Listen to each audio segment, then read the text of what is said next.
Mas tá cheio os dois, tá? Daí ele falou pra mim que gosta dela. Isso não gostava dele. Ela queria uma casa aí pra se alugar. Ela fica marcando bobeira, cara. Agora trabalhando. Quando não é ele que quer dar uma de queixo duro, é a Fernanda. Quando é a Fernanda, é ele. É birrenta, né? É, os dois são igual. Quando um quer, o outro não quer. Eu gosto dele, você acha que ele demorou na mãe lá, ele trabalhador. É difícil.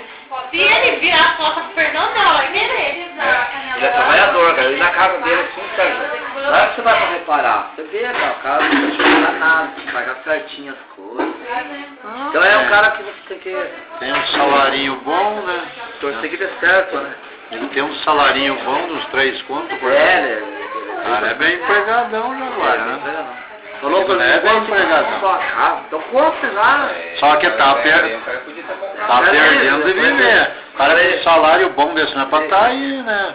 Um cara falar dele, essa mulher não precisa trabalhar. Não Não precisa. precisa.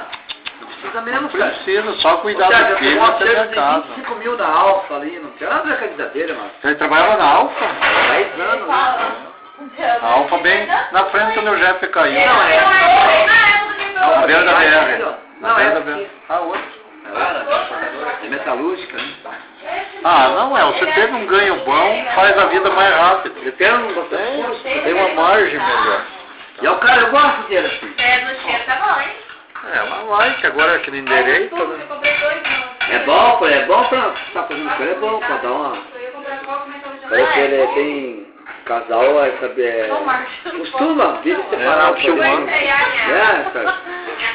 Você me deseja pra continuar vendo junto. Então, claro, não Eu dou umas bordadas na pleopa, o negócio. uma filmadora muito boa, essa coisa. Tá Eu quero acabando. fazer uns vídeos daí da Pior que tá acabando a bateria dele, já tá sem bateria. Hã? Tá firme o serviço lá? Eu tô aqui com o carro aqui no transporte. É? Correria.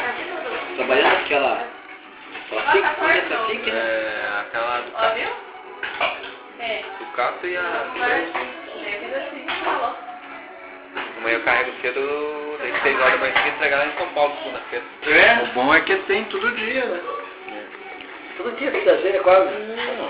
Esse que é o segredo, sempre todo dia serviço. Não quer